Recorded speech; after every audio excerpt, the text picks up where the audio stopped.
Kiti asifukuzwe. Kiti asifukuzwe. Tutamwazibu sisi wenyewe. Sababu miomba ni kabi.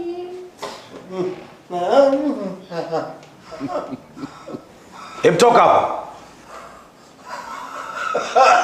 Kama hivyo nimekuja kuomba kazi.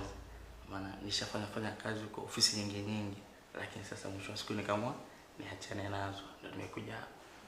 Okay. Huko ulipotoka changamoto ilikuwa ni nini? Naam? Hizo ofisi zingine changamoto ilikuwa ni nini? Mishahara bwana. Mishahara wanachelewesha. Mwezi unakuta mwezi wanachelewesha, mshahara hajatoa. Mara nyingine tena sio ukichelewa kazini ni masaa mawili unasikia tunakukata mshahara kidogo. Mshahara yenyewe 200 unabakia na laki hujalipa madeni mtaani. Ofisi nyingine hiyo akaniambia sio ni mwizi sio nini. Nikachana. Kwa nimeona hapa nije kujiunga ofisi kwa sababu ni ofisi ni kubwa sana.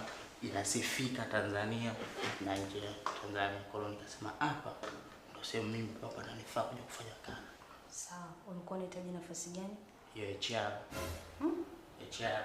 Unajua mimi ni nani? HR. Na ulikuwa unataka nini? Yaani wewe si HR? Na mimi nataka kazi ya HR ili kuapply. Sawa. Tutakuita. Sasa unanihitaji uchukue hata namba yangu ya simu. Nikuoneke.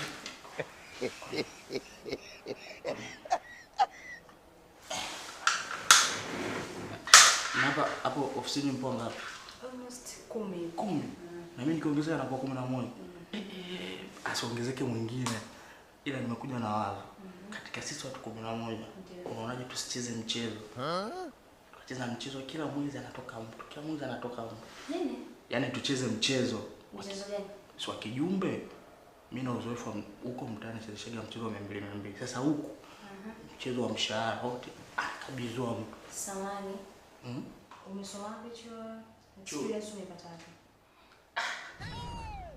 Nauliza nilisoma nao maana nimesahau kidogo. Kwa hiyo una uzoefu. Na uzoefu. Wa miaka mingapi? Almost kama miaka 3. Sawa. Nitanipigia simu. Nitakupigia. Tutakuwa HR wewe. Usijali. Aundo staff member. Oyoyo. Aundo staff member. Tikatupa barua za kujieleza. Alifikiri eti ndio. Jamani, tumepewa barua hizi tuandike maelezo. Lakini sio tuogope yule bosi, sio mzazi. Msiogope.